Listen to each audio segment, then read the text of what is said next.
Welcome to another video, guys. I'm the Dutch Trader, and today I'm going to reveal you the exact strategy that I use to milk the markets. And how am I doing it? Which confluences that I want and need, and which I find pretty interesting to use. All combined forms a strategy, and that's what I'm doing on a day-to-day basis. The Trader, why are you wearing those glasses? These are my glasses, guys, with which I could see the future. Now, all jokes aside, these are my blue light glasses. And with this glasses, I have prosperous insights into the markets. So stay tuned for that. If you want some glasses, I can hook you up as well. Send me a comment. All right. Right now, let's dive right in. Okay, welcome back, guys. We are now looking at euro dollar. That's a pair that I trade as well. And this is where I look for. So the basics of trading, the way I do right now is I'm trying to look for liquidity grabs, or stop hunts as they call them.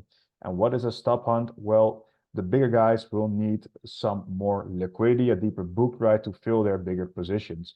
They can't just click a button like you and me can to just sell or to buy. No, they need to scale in their position. So if they want to sell at a specific price point, they need to have a lot of orders to counter them, right? And how are they going to create them? They're going to create it by targeting stop losses for people or from people like you and me.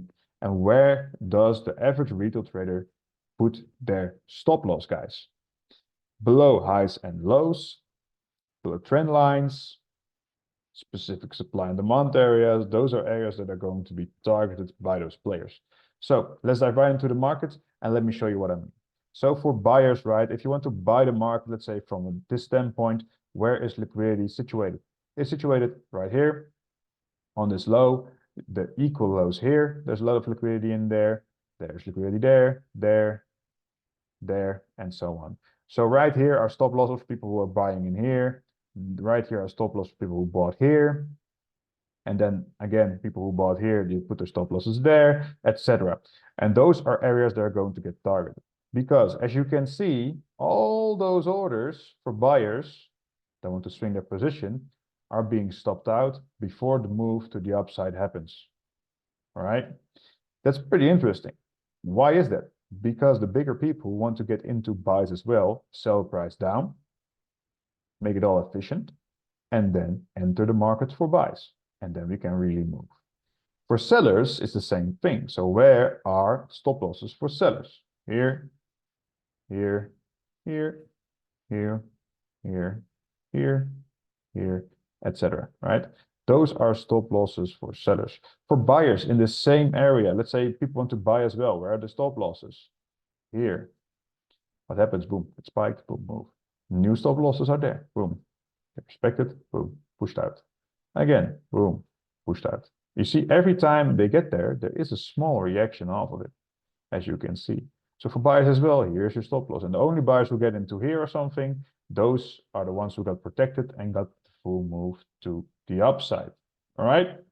So as you can see, there are a lot of stop outs first before price really moves. So that is what I'm looking for. So the basis of my strategy is looking for areas of interest where people will get stopped out.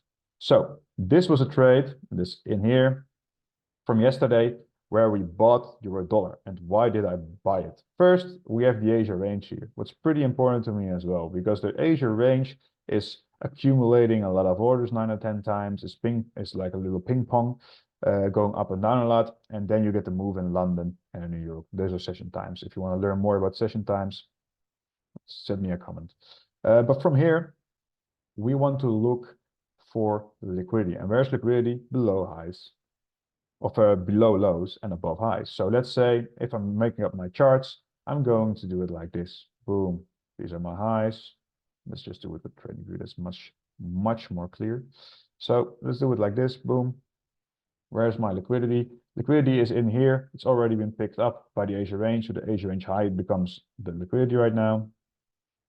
Boom. And at the lows, we have liquidity on specific levels. You have this one here. Boom. Multiple ones as well, to be honest. Boom from here. Oh, let's do it like this. And you have another level here. So these are the only levels that I need to draw on the chart. right? Nothing more, nothing less. Let's choose this one as well. It's a little bit more clear. So this is my morning. This is how I see the markets at that time. And then I'm looking for extra confluence to that. But the basis is only the liquidity areas, right? That's really important for me as well. I'm big on timing as well. So I need to be in pre-London, London, pre-New York, New York, London close, etc. Right? Those are times where I want to be involved in the markets. In between, I like to stay out a little bit more. Then, if you look at the markets, I look for confirmations in here. I like rejection, so if I have a good rejection, I can decide to enter the markets. I have specific setups for that one as well. If you want to have a really specific setup, just join the group as well so you can learn and do it yourself.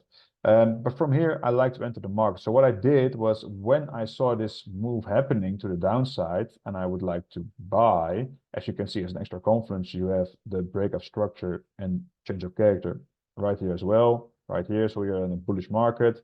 This one is still being respected, right? It's not all necessary to all confluences that you can just adjust. So we have a bullish structure here. Boom. Then we got this spike. And then I was interested in buying here. So we got the rejection. We got a specific entry method. And there we go. Boom. Our entry was around here. Stop loss is below there. And my target was just a 2-hour trade. Boom. Now a little bit higher, actually. So the entry was a little bit right here. So, boom. So my target was a 2-hour trade. We were entering there. The 2-hour trade, I closed it at 1.9 hour. So it just did not hit my TP, but because of the liquidity grab here, so it rejected first. So I was at 1.9 hour. I was like, I'm satisfied with this now because it didn't push to my TP. Let's just close it in full and call it a day. I could let it run a little bit longer, as you can see. I like to be conservative. But right here, you have a 1 to 5, 1 to 6 hour possibility there, but I like to close at the next level of liquidity or around 2R because those are levels that are being easily met by the strategy, and that way you cannot confuse yourself or have data that's not really representative to what you want to achieve, if that makes sense. So if you one time you're hitting 1 to 5 hours, then 1 to 3 hours, then 1 to 2 hours, and it's all different, it's pretty hard to get hard data on it, raw data.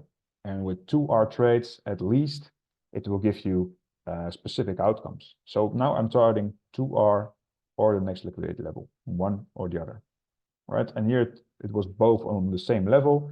So that's what I decided to get out of the position right there. So the strategy is as follows: look for liquidity areas, mark them up. If they get spiked, look for entry possibilities. It can be a change of character. It can be price action wise. It can be mechanical wise. I don't care. It depends on what your strategy tells you or your entry method that you like the most. I have a specific one. If you want to learn that one, come join the group or come join the academy. It's going to be launched in a couple of days, so you can all learn and earn afterwards.